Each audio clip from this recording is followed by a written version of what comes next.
I used to daydream about driving across the country in an RV and seeing the world. I had wanderlust like no other, and the van dwellers of Instagram really made it look so easy and fun.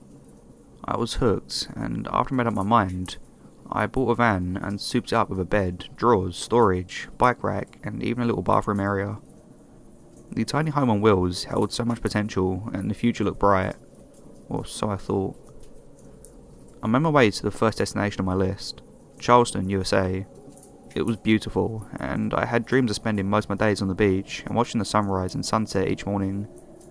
Well, as some of you may or may not know, this van and some stealth camping needed to be done to ensure safety, and that I wouldn't get towed or bothered by law enforcement. Volume levels were low, and the lights were always dimmed. Not only that, but the windows were tinted, and I had curtains as well, so you couldn't really see anything through them. One of the first nights, I decided to park in the back alley parking lot with no streetlights and no pedestrian traffic. I felt safe and comfortable enough to relax and play some Pokemon on my DS. I was propped up on a pillow that was lying against the back of double doors. About 30 minutes after I parked, I noticed a man walk past my van. He seemed to be in a hurry, so I didn't pay him any mind. About 15 minutes pass, and I hear a jingle sound and then scraping noises. I turn around, and there he is. The same man trying to break into my van as I'm sitting in it. Our faces are only inches apart through the glass. He doesn't see me. In this moment, I kind of reacted as you would if a dog does something and you want to get his attention and make it stop. I have dogs, so this was automatic. And I made a sound that was sort of a, "Hey!" Well, that gets his attention. He looks up and squints at me. I say, "Get the hell out!" He goes, "Oh shit," and runs off. Looking back, it was kind of funny, as I knew he didn't mean me any harm, and probably crapped himself when he found out that I caught him. It was really the next night that made me realise that van living isn't all it's cracked up to be. I decided to park in a more crowded area the next night. Before hunkering down, I drove to a nearby grocery store to grab food. Little naive me thought that since this is a grocery store, I should be able to have my lights and brights on and not be bothered. I turned the lights up and do some cleaning before bed, i.e. fold clothes, fluffing pillows, sweeping, etc. I notice a car across the parking lot that's cranked up with its lights, but hasn't actually pulled out yet. I don't pay any mind and finish up my cleaning. The next thing I know, the same car has driven up behind my van and is just sitting in the lane, not moving. I wait for a while and it doesn't budge, so I decide to cut my lights off and sit in the driver's seat to observe. It still doesn't move. My internal alarm system is going berserk, so I decide to get the hell out of there and crank up my van so I leave. I need to pull out, but the car's blocking me. I start inching out in reverse, and the driver finally gets a message and drives away. I watch the car leave and stop at the next intersection. There are only two ways it could go. It could either go left, which exits the parking lot and means the person isn't a threat, or it could go right, which circles back into the parking lot and means this person is possibly a threat. I wait and watch, and for some reason, I don't see which direction the car turns. I chalk it up to getting confused and being paranoid. After a few minutes, I decide to leave. Remember when I said there were only two ways the car could go? Well, I was wrong. There was another way it could go, and that direction is straight and into another parking lot. When I arrive at the intersection, wouldn't you know it, it's the car from before and it's parked, still cranked, with its lights on, facing the intersection. I'm sweating bullets and book it over to where I planned on sleeping, hoping that I'm driving fast enough to lose this creep. My spot for the night was going to be a 24-hour gym. Lots of street lights, people walking across the lot at all hours of the night. Seemed like the perfect place to get some sleep, since the previous night I almost had a break-in whilst parked at a dark empty area. I park and wait. I don't see anyone other than gym rats with duffels and water bottles in their hand. I let my guard down and start getting ready for bed.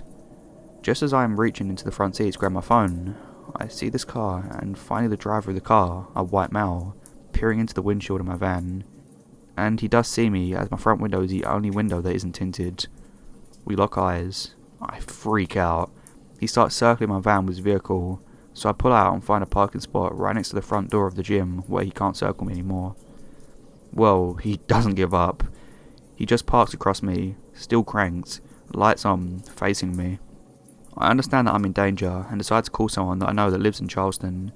Thankfully they let me stay with them for the night, so once I got the okay to head over, I drove out the parking lot and drove as fast as I could to my friend's house. It was about 30 minutes away, so I was driving so fast that I don't even know for how long the guy was following me. Needless to say, van life is a lot more dangerous than the IG van dwellers would have you think. I felt duped, and eventually just got an apartment. I feel a lot safer, and even though I'd still like to travel, I intend to stay at an RV park the next time I go around.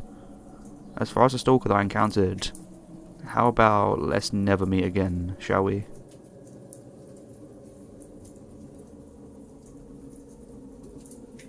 I used to work at one of those 24/7 Walmart supercenters.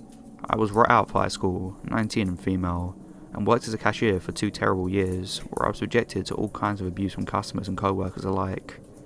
I mean, I was screamed at, slammed into register face first, and groped.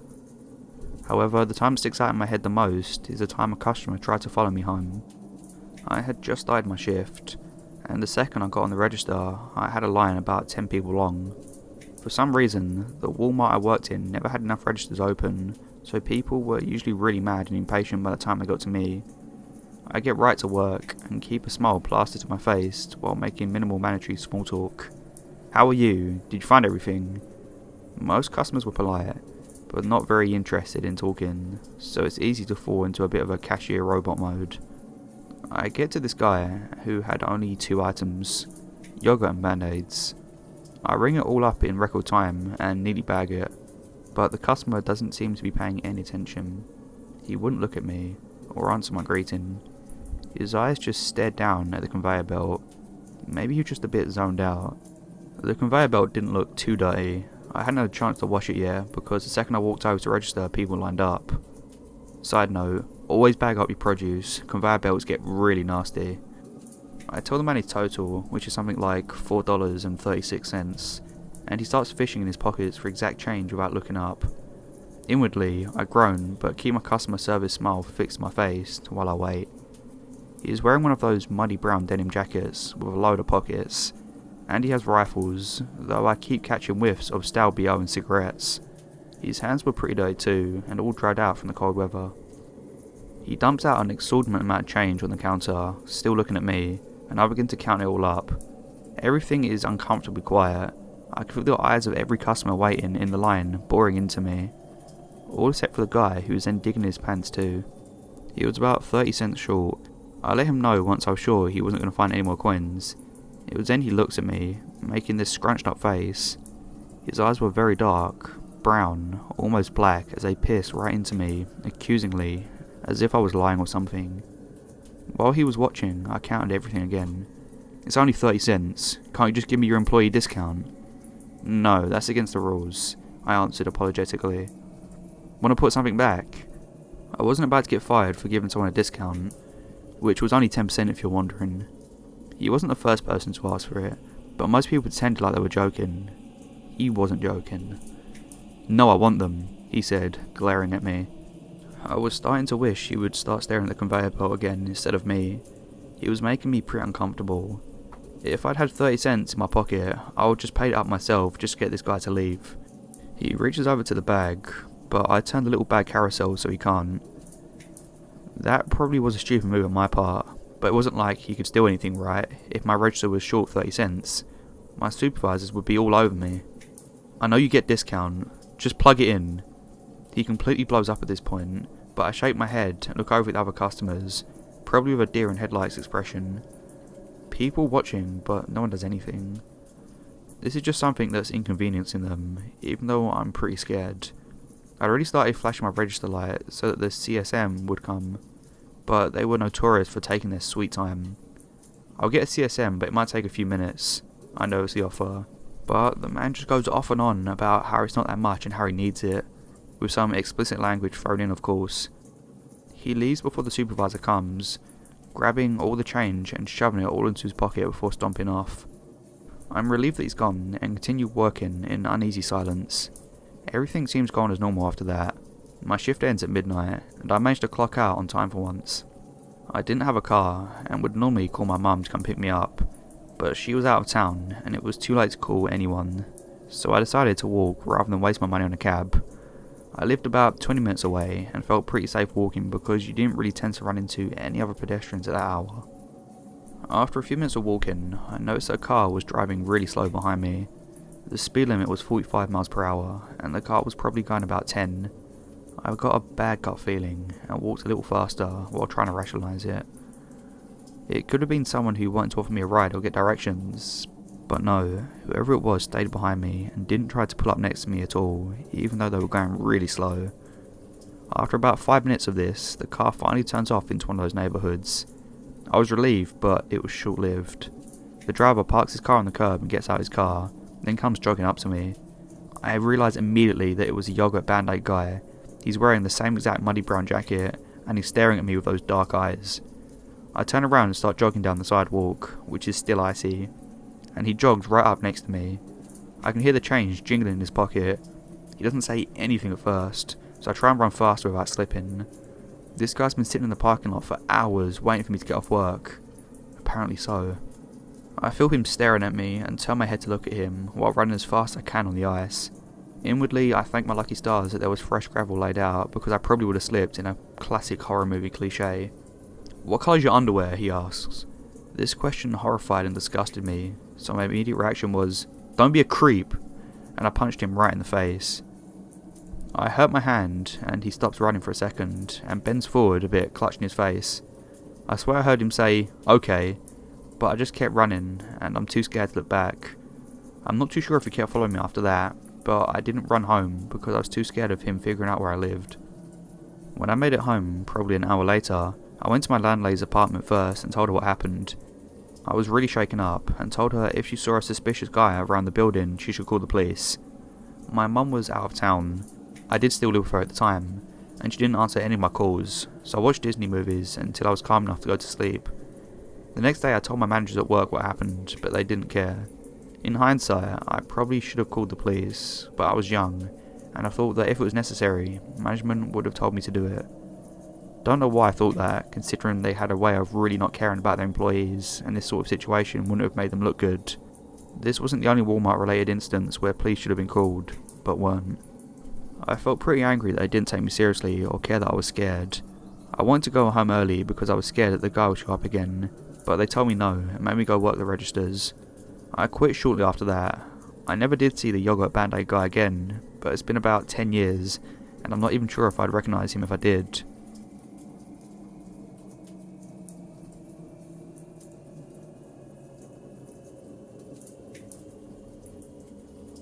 Every year for summer holidays, my family and I go to my grandparents' house in a region in France, and they have the luck to live on a cliff right next to the beach, which is pretty neat. And for you to understand the situation I was in, I'll do a quick description of the place, and mostly important, how to access the beach. When we get out of the house, we need to cross a little road and get to an entrance between bushes. Then it's a clear but narrow path that you can take just to enjoy the view of the sea, or you can also go to a staircase built in the rock of the cliff. Then you'll just have to walk on medium-sized stones, and ta-da, you've arrived to the beach. The place itself is pretty big, but there's only a few ways to access it. By the staircase I described, or by another one at the other end of it.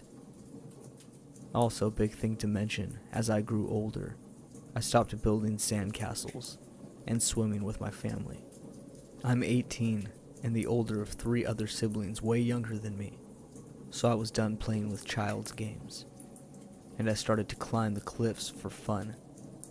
Not the steep ones, it was more so a semi-hiking and partially collapsed cliff. This will be relevant later. Now on to the story. Last year, after having dinner, I headed out for a little walk on the beach. No one seemed determined to come with me, so I went alone. No big deal, I did it every evening. After going down the staircase, I walked a little bit, and then sat down on a stone to smoke a joint and listen to some music. Not really smart, but hey, I'm a teen in a little village that I go to every summer, and as much as I love my family, it gets pretty boring from time to time. Anyways, I'm enjoying my time when I spot a guy in the corner of my eye at maybe 40 meters of me. No big deal, it's a free access beach after all. but then he starts heading his way towards me. His head was shaved and he had square-shaped glasses on, maybe around his mid-20s or early 30s. He was pretty tan, like he worked outside for a long time. The bald guy is getting closer, but again, I don't own the beach. As he's coming next to me, I hear over my music that he is trying to talk to me. I remove my headphones and he says something along the lines of, "Hey, you look familiar. Have we met before?" I answered with a calm but firm no, but he keeps insisting that he saw me at the beach today. And Cyril said maybe he did, but there are tons of people at the beach. I don't remember everyone I see. The way I'm responding clearly implies that I'm not interested in having a conversation with him, but he sits down on the stone next to me and keeps talking, mostly about himself, that he still loves the beach, the weather is nice, that I'm nice with him. That's where it got creepy. He says that it's rare to find nice girls, and that he's happy that I'm not a prude, stuck-up girl. He then asks about my name and where I live, and of course I didn't say a thing. He started to lean closer to me, which made me feel really uncomfortable always, with a huge grin on his face. And that's when it hit me. Remember when I said that there were only a few entrances to the beach? That guy was sitting right between me and the staircase. I was cornered. No one was there. We were completely alone, and even though I'm a quiet athletic, I'm 4'9" and weigh 90 pounds. This guy is twice my size, and he clearly wants to continue our discussion. As I'm not responding, he started to sound annoyed, clenching his fist, but still with a stupid grin glued to his face. He asked me if I really was a good girl, and why won't I talk to him? I'm shutting myself at this point when I look down at my left hand and almost let out a sigh of relief. One of the cliffs that I'm used to climbing onto is right next to us, and even if I said that they are more like hiking than climbing, I could rush to the top in a matter of seconds, as I'm used to doing so, run on the narrow path and go home safe. So I just got up and said, "I don't want to talk anymore. Good evening." He looked startled for a minute, looked back at the staircase for a second, which confirmed my suspicions. He thought he had blocked me. He thought he had blocked my only way of escaping, since the other stairs were way too far. To this day, it scares me that it was his first reaction. At this point, I'm high, tired, and terrified, but I start to walk confidently to the cliff at a high pace. And in the corner of my eye, I can see that he is standing now, looking in my direction. As soon as I'm close enough, I literally start to jump for a rock to another rock as fast as I can, scratching myself in the process. When I arrive at the top, I look down and he is looking at me, not smiling like before, but frowning and looking like he was on the verge of committing a crime. I then sprinted to my grandparents' house, which luckily is very close, and explained everything to my mom, and the next day I reported the guy to the police station, giving the best description that I could. Since it's a small village, they could apprehend him easily if he was a resident. But to be fair, French police suck, and nothing came of it.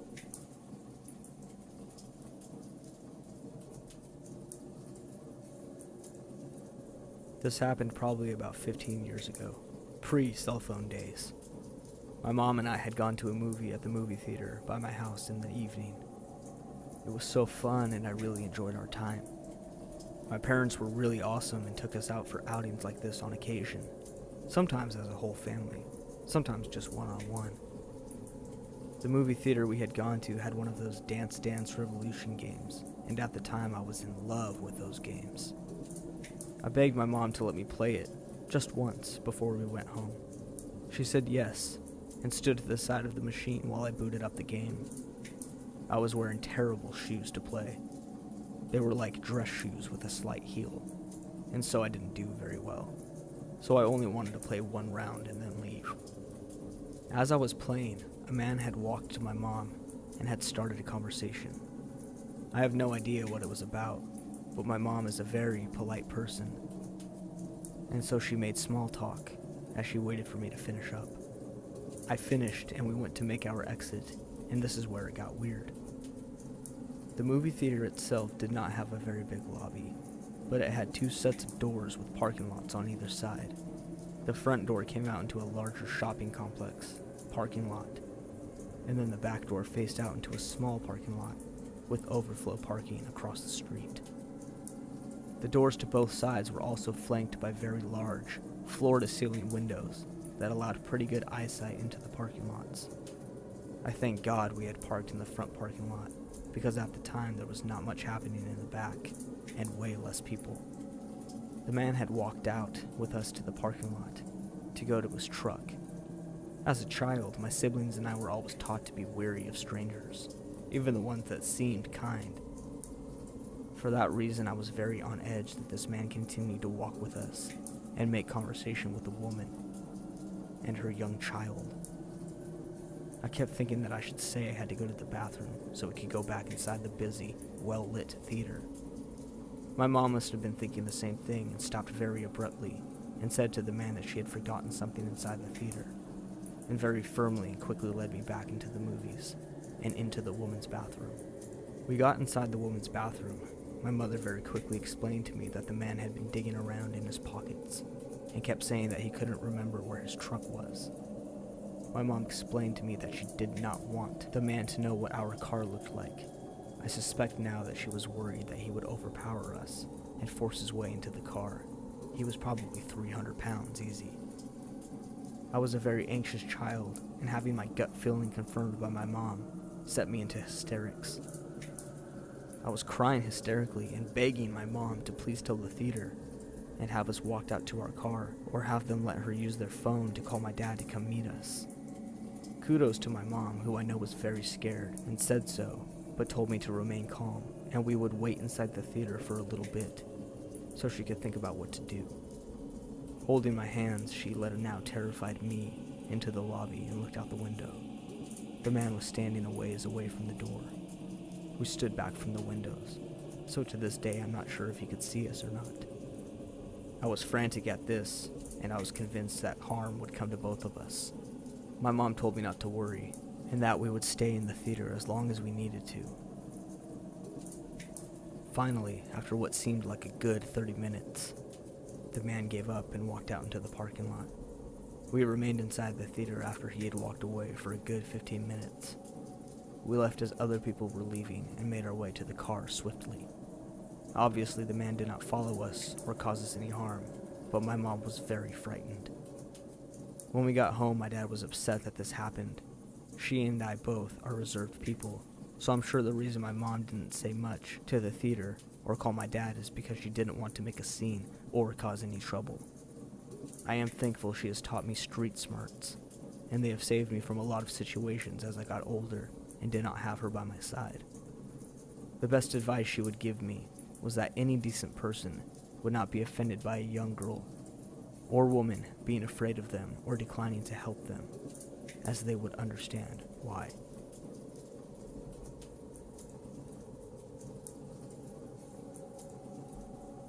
For some background information, about 2 years ago, I had to go to a psychiatric facility so I could deal with my depression issues. At this time, I was a 14-year-old girl. I was at the hospital for 3 days when all of this started. The third day I was there, I woke up with an awful stomach ache. I convinced the nurses to let me stay in from the activities and sleep off the pain. So I'm alone in the hospital when the patient phone starts ringing. I run over to answer, thinking it would be my boyfriend calling, but instead, it's a man's voice that I don't recognize. "Can I talk to Sandra?" I was the only patient there, so I said that she wasn't there. "Oh, all right. Thanks. Who is this?" The voice sounded a lot like my friend's dad, who I had just met the night before during visiting hours. I told him my name, figuring he would recognize it. "What are you in here for?" I told him it was personal. This started to raise red flags for me, because I had told my friend's dad why I was there the night before. "Did you fight to get in here? Like beat up the other girls?" I said no and was quickly becoming creeped out. It took a few more personal questions for me to realize that there was no Sandra at this hospital. I wasn't sure on everybody's name, but I definitely hadn't heard Sandra before. I really started becoming uncomfortable, and I told him I had to go, and that was that. Visiting hours came around, and there's a phone call for me. It was a man saying it was my dad, but my dad was sitting right next to me. I explained that he had called earlier, and my dad was pissed. He went over to the phone and demanded to know who was calling, but the man didn't say anything. He just hung up. After a couple more calls asking for me by name, I told the hospital staff. They became very concerned, and we weren't allowed to answer the phones for a while. Apparently, a convicted rapist has been calling the mental hospital for years, getting names of the girls who had answered the phone. He then uses whatever information he learns from the girls and calls back, continually posing as their dads or boyfriends. Apparently, he even tried to pick up patients a couple times. The weirdest part is, when you call the hospital, you have to know the birthday of the patient that you are trying to reach, or the staff won't put the call through. So he somehow knew a bunch of crazy teenage girls' info and used it to prey on us when we least expected it. It definitely freaked me out, seeing as he should have been the one in the hospital.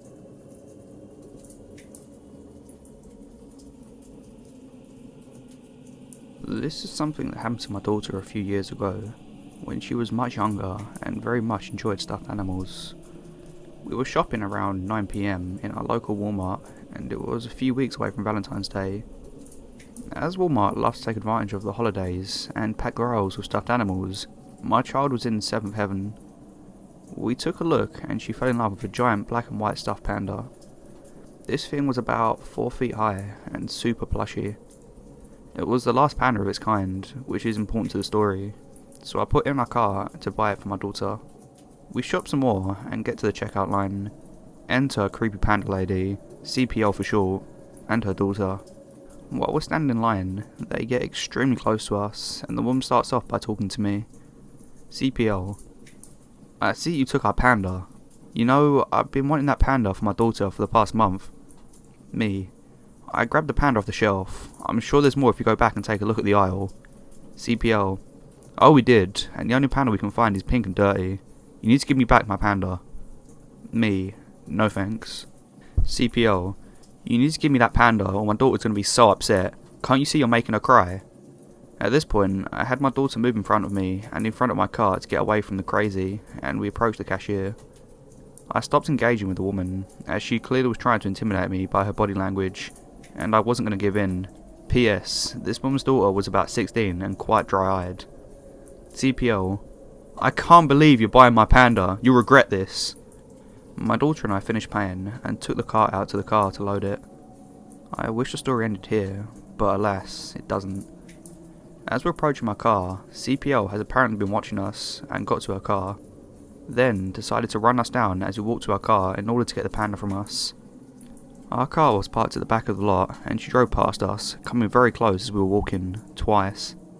We booked into my car and threw everything inside. CPL decided to follow us home, tailgating me as I was leaving Walmart and trying to follow us down the side street. I decided to make this a teaching moment for everyone, and instead of driving home, drove my car to the police station. CPL peeled off after that one, and we continued home after waiting to make sure the coast was clear. I don't know what the hell was wrong with her, and why she was up my butt about a panda, and what she would have done if I didn't go to the police station.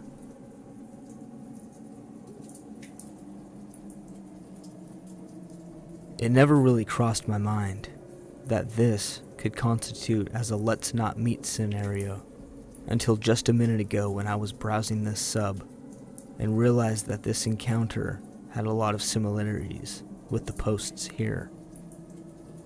It's so strange when this sort of thing happens to you, because in the moment it never feels so serious. Hindsight is 20/20, right? I'm living in Japan right now, and my family met me in South Korea last month for a vacation. I've lived in Japan for 3 years now, and this was my second time visiting Seoul, but the first time I found myself in such a bizarre situation there. My family and I were touring a famous palace in Seoul. The grounds are pretty vast, but at least a mile or two of walking to cover the whole thing. About halfway through our visit, we break and sat down on the ledge of one of the structures. A German tour group came through the same passage and paused for a few minutes so the tour guide could explain the history of that particular area. German people took seats around us along with one Korean guy who we thought nothing of at the time. After all, we were in Korea. After a couple of minutes, my family and I decide to move on and head to the cafe near the entrance of the palace.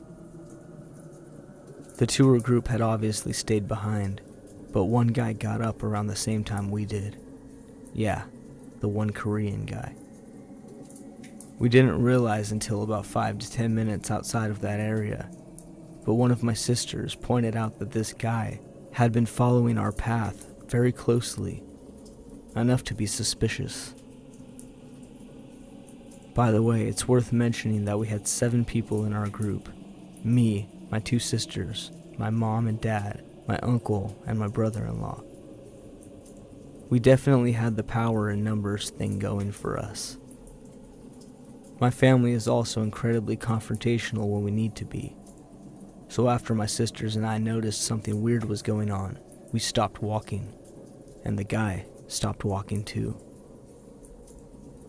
So we all gave him a very obvious stare down, to which he responded by looking very intently at the ground. Strange, but okay. We decide to carry on. And again, this guy decided to follow. By this time, the rest of our family is catching on, so we decided to make a stop near one of the gates that leads to the main part of the palace to see if he stops again.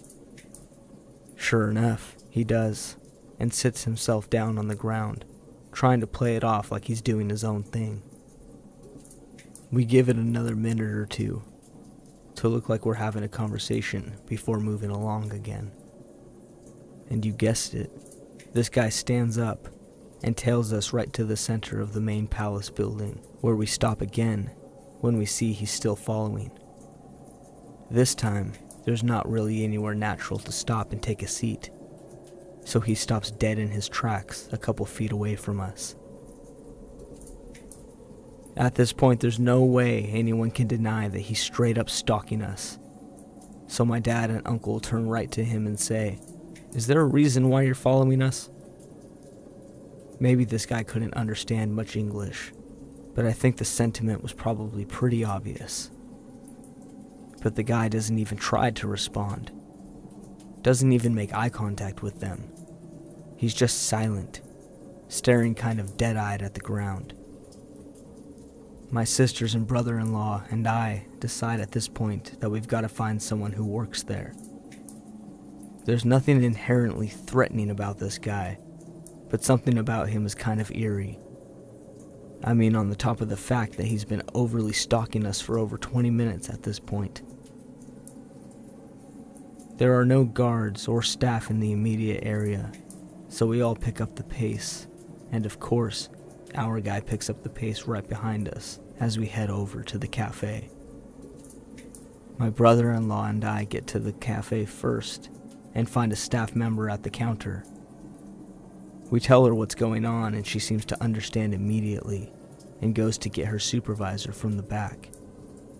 By the time the staff member and her supervisor come back out, this guy is in the cafe. So I pointedly direct at him and tell the 2 staff members, that's him. The guy, again, doesn't make any eye contact whatsoever, but obviously the jig is up. So he power walks his way out of the cafe and back onto the grounds. The staff member follows him out and talks to my sister and mom to let them know that if we have any more problems with this guy, to let them know. I know that's kind of an anticlimactic ending, but that's the last we saw of him, thankfully. The reaction of the staff kind of made me wonder if this guy had a habit of stalking tourists on the palace grounds.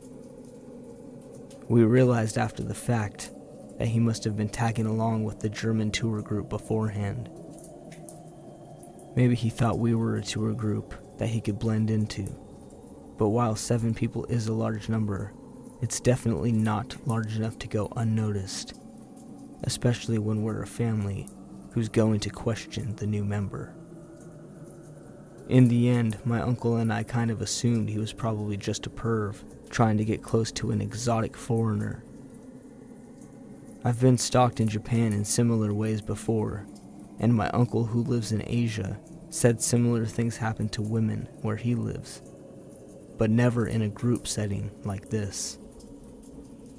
I guess we'll never know this man's true intentions, but I am glad that we never crossed paths with him again for the rest of the trip.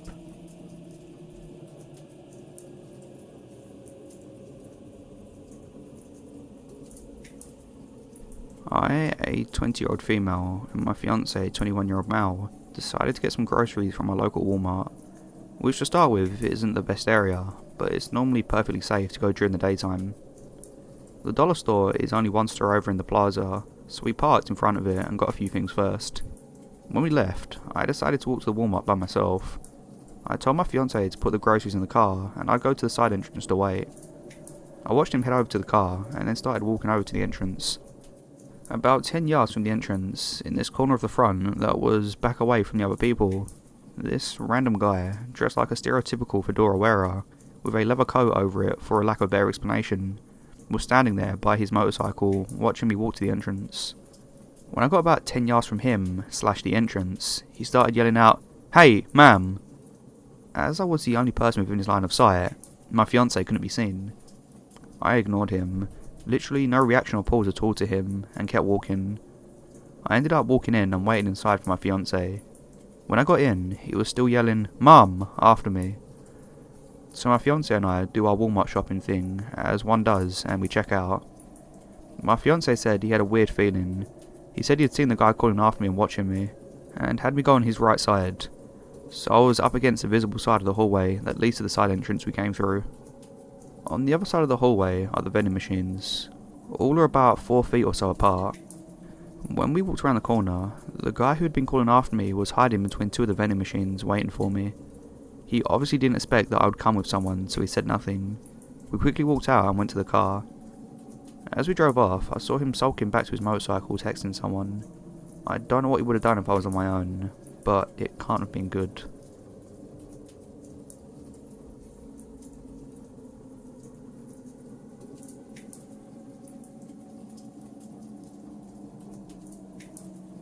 First, let me explain as to why I was traveling alone in this story. One of my best friends, Kayla, and I work seasonally at a hiking lodge for the summer. We are both girls in our early 20s.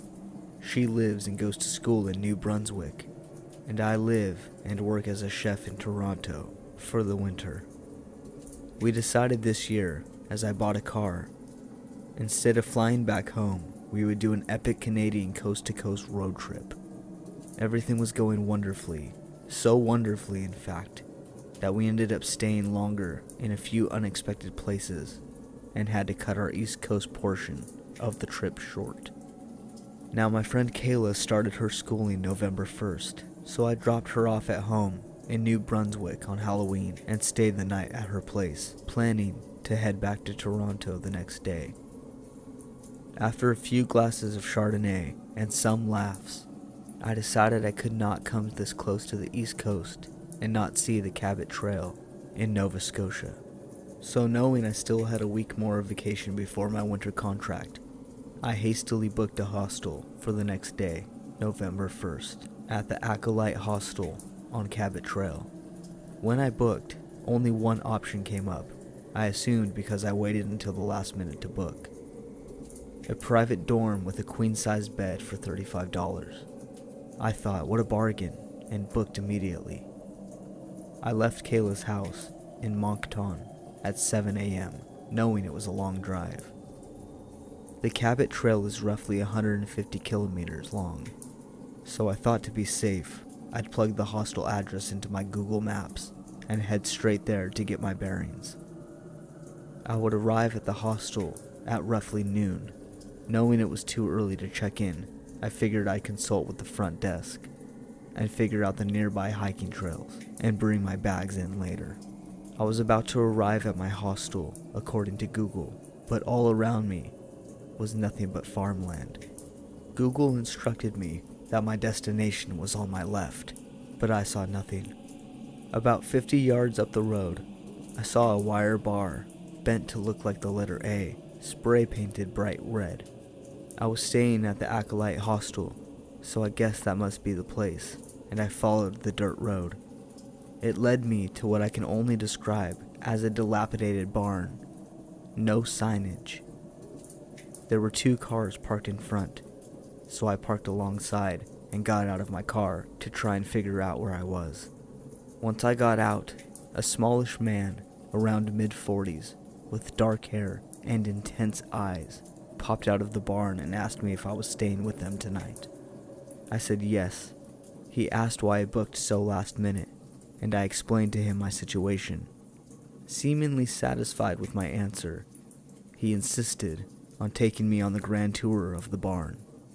The first thing I noticed was that the entirety of the barn had been dug out around its foundation, about 5 feet deep and 3 feet around. He led me across some particle board that was laid down as a sort of ramp leading inside. The second thing I noticed about the property is that there were no windows. This was clearly a barn meant for livestock. The gentleman leading me on this tour was named Kevin, the owner. He proceeded to tell me his grand plans for the space. It all seemed pretty far-fetched, as it was just an old barn with particle boards separating most of the rooms. He led me up the skeleton stairs made of plywood and 2x4s to the cabin loft, where I would be sleeping that night along with his family, the mother of his 5-year-old son, his son, and Kevin's own mother, who insisted that I called her Mom. The upstairs was certainly open concept. A frail curtain separated the beds to the sides, with a large open area in the middle. I asked if I was his only occupant that night. He said yes. I had a feeling he didn't often get occupants. I told him I was interested in the hikes in the area and wanted to go to them before it got dark. He gave me very detailed instructions of his favorite hikes and how to get to them, and off I went. I figured the place wasn't ideal, and I wished the website would have let me know it was still being built. But hey, I booked last minute, and beggars can't be choosers. Plus, he was very friendly and helpful on my hiking advice. I hiked the area until it started getting dark. I didn't pack enough food for the day, but I figured I'd be heading into town for dinner. The nearest town was clearly a booming tourist destination during the summer, but now in the off-season, it was a ghost town. All the hostels and B&Bs in the area were boarded up. Such a ghost town, even the liquor store was closed for the off-season. Finally, I found a dark, dingy, empty bar to eat dinner. It was, to phrase lightly, a disappointing supper. I had this romantic image in my head of me sitting there, on the harbor front, sipping on bubbly, slurping back some ocean-fresh oysters. I was assured by the server that the fried oysters I had ordered were definitely not fresh. I figured with all of my options for things to do and see being exhausted, I should just head back up to the hostel and read my book. I got back around 8 p.m. I could smell that the family that lived there was in the midst of cooking dinner. A little boy ran down the wood steps to greet me. He yelled, as little boys always do, "My name's JP. What's yours?" I say, "Nice to meet you, JP. My name is Alex." He immediately asked if I wanted to come play. I said, "Definitely. Just let me put my bags down in my room first." He followed me through the translucent curtains to my room, so instead of getting settled in, I just headed straight out into the main area. I started throwing a foam ball around with JP. His mother, father, Kevin, and grandmother, Mom, We're all just sitting down to eat without even acknowledging we were there, playing right in front of them.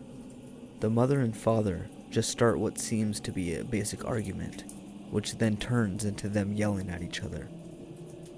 Completely weirded out, I told JP I need to go to my room and call my mommy, as she is wondering where I am.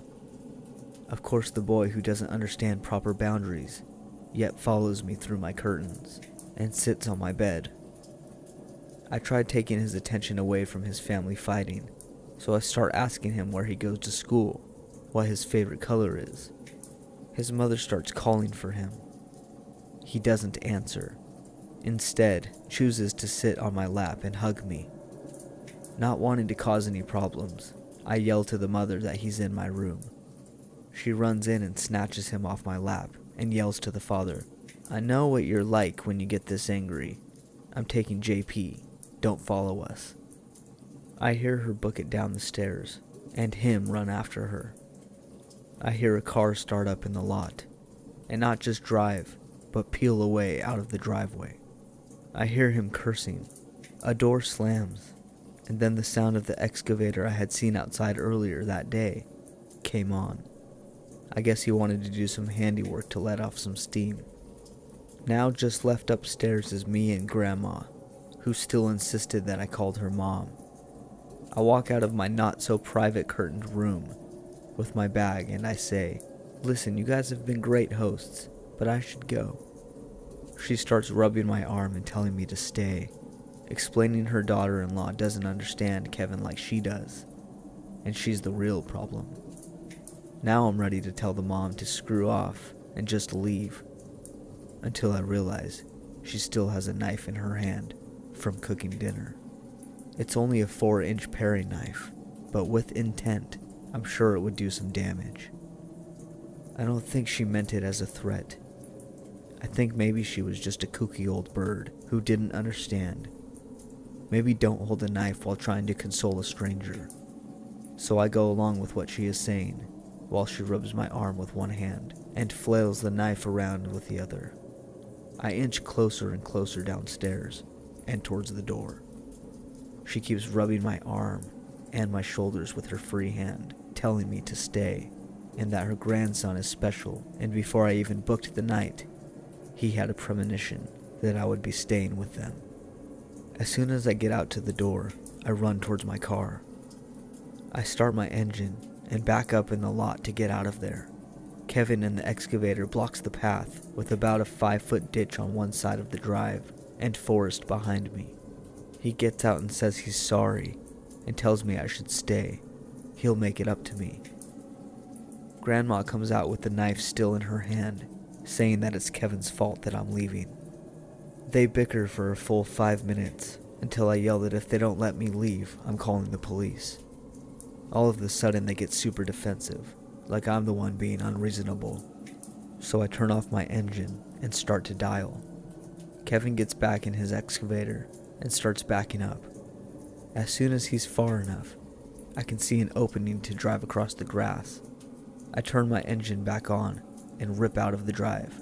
I'm sure doing a number on the suspension of my little sedan. As soon as the property is out of sight, I go to call my friend Kayla.